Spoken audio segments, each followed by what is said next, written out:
¿Cómo invertir en la realidad? Te pedí una vez que vendieses todo cuanto tuvieses, que se lo dieses a los pobres y que me siguieras. Esto es lo que quise decir: si no inviertes tu atención en ninguna de las cosas de este mundo, puedes enseñarle a los pobres dónde está su tesoro. Los pobres son sencillamente los que han invertido mal, y vaya que son pobres. Puesto que están necesitados, se te ha encomendado que los ayudes, pues te cuentas entre ellos. Observa lo bien que aprenderías tu lección si te negases a compartir su pobreza, pues la pobreza no es otra cosa que insuficiencia, y solo hay una insuficiencia, ya que solo hay una necesidad. Suponte que un hermano insiste en que hagas algo que tú crees que no quieres hacer. Su misma insistencia debería indicarte que él cree que su salvación depende de que tú hagas lo que te pide. Si insistes en que no puedes satisfacer su deseo y experimentas de inmediato una reacción de oposición, es que crees que tu salvación depende de no hacerlo. Estás, por lo tanto, cometiendo el mismo error que él, y haciendo que su error sea real para ambos. Insistir significa invertir, y aquello en lo que inviertes está siempre relacionado con tu idea de lo que es la salvación. La pregunta se compone de dos partes: primera, ¿qué es lo que hay que salvar? Y segunda, ¿cómo se puede salvar? Cada vez que te enfadas con un hermano, por la razón que sea, crees que tienes que proteger al ego, y que tienes que protegerlo atacando. Si es tu hermano el que ataca, estás de acuerdo con esta creencia; si eres tú el que ataca, no haces sino reforzarla. Recuerda que los que atacan son pobres. Su pobreza pide regalos, no mayor empobrecimiento. Tú que podrías ayudarles estás ciertamente actuando en forma destructiva si aceptas su pobreza como propia. Si no hubieses invertido de la manera en que ellos lo hicieron, jamás se te hubiese ocurrido pasar por alto su necesidad. Reconoce lo que no importa, y si tus hermanos te piden algo descabellado, hazlo precisamente porque no importa. Niégate, y tu oposición demuestra que sí te importa. Eres únicamente tú, por lo tanto, el que determina si la petición es descabellada o no, y toda petición de un hermano es tu propia petición. ¿Por qué te empeñas en negarle lo que pide? Pues negárselo es negártelo a ti mismo, y empobrecerte a ti y a él. Él está pidiendo la salvación, al igual que tú. La pobreza es siempre cosa del ego y nunca de Dios. Ninguna petición es descabellada para el que reconoce lo que es valioso y no acepta nada más.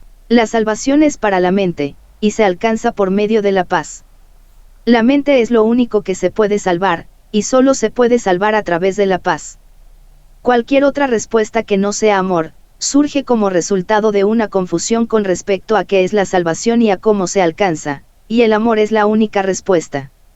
Nunca te olvides de esto, y nunca te permitas creer, ni por un solo instante, que existe otra respuesta, pues de otro modo te contarás forzosamente entre los pobres, quienes no han entendido que moran en la abundancia y que la salvación ha llegado. Identificarte con el ego es atacarte a ti mismo y empobrecerte. Por eso es por lo que todo aquel que se identifica con el ego se siente desposeído. Lo que experimenta entonces es depresión o ira, ya que lo que hizo fue intercambiar su amor hacia sí mismo por odio hacia sí mismo, y como consecuencia de ello, tiene miedo de sí mismo. Él no se da cuenta de esto. Aun si es plenamente consciente de que está sintiendo ansiedad, no percibe que el origen de esta reside en su propia identificación con el ego, y siempre trata de lidiar con ella haciendo algún trato de mente con el mundo. Siempre percibe este mundo como algo externo a él, pues esto es crucial para su propia adaptación. No se da cuenta de que él es el autor de este mundo, pues fuera de sí mismo no existe ningún mundo. Si solo los pensamientos amorosos del Hijo de Dios constituyen la realidad del mundo, el mundo real tiene que estar en su mente. Sus pensamientos descabellados tienen que estar también en su mente, pero él no puede tolerar un conflicto interno de tal magnitud. Una mente dividida está en peligro, y el reconocimiento de que alberga dentro de sí pensamientos diametralmente opuestos es intolerable. Proyecta, por consiguiente, la división, no la realidad. Todo lo que percibes como el mundo externo no es otra cosa que tu intento de mantener vigente tu identificación con el ego, pues todo el mundo cree que esa identificación es su salvación.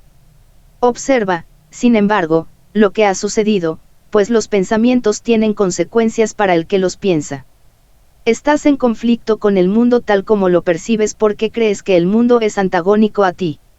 Esta es una consecuencia inevitable de lo que has hecho. Has proyectado afuera aquello que es antagónico a lo que está adentro, y así, no puedes por menos que percibirlo de esa forma. Por eso es por lo que debes darte cuenta de que tu odio se encuentra en tu mente y no fuera de ella antes de que puedas liberarte de él, y por lo que debes deshacerte de él antes de que puedas percibir el mundo tal como realmente es. He dicho antes que Dios amó tanto al mundo, que se lo dio a su Hijo unigénito. Dios ama ciertamente el mundo real y aquellos que perciben la realidad de éste no pueden ver el mundo de la muerte, pues la muerte no forma parte del mundo real, en el que todo es un reflejo de lo eterno. Dios te dio el mundo real a cambio del mundo que tú fabricaste como resultado de la división de tu mente, el cual es el símbolo de la muerte. Pues si pudieses realmente separarte de la mente de Dios, perecerías. El mundo que percibes es un mundo de separación. Quizá estés dispuesto a aceptar incluso la muerte con tal de negar a tu Padre. Sin embargo, Él no dispuso que fuese así, y, por lo tanto, no es así. Tu voluntad sigue siendo incapaz de oponerse a lo que la suya dispone, y esa es la razón de que no tengas ningún control sobre el mundo que fabricaste. No es este un mundo que provenga de la voluntad, pues está regido por el deseo de ser diferente de Dios, y ese deseo no tiene nada que ver con la voluntad. El mundo que has fabricado es, por lo tanto, completamente caótico, y está regido por leyes arbitrarias que no tienen sentido ni significado alguno. Se compone de lo que tú no deseas, lo cual has proyectado desde tu mente porque tienes miedo de ello. Sin embargo, un mundo así solo se puede encontrar en la mente de su hacedor, junto con su verdadera salvación. No creas que se encuentra fuera de ti, ya que únicamente reconociendo dónde se encuentra es como podrás tener control sobre él. Ciertamente tienes control sobre tu mente, ya que la mente es el mecanismo de decisión. Si reconocieses que cualquier ataque que percibes se encuentra en tu mente, y solo en tu mente, habrías por fin localizado su origen, y allí donde el ataque tiene su origen, allí mismo tiene que terminar.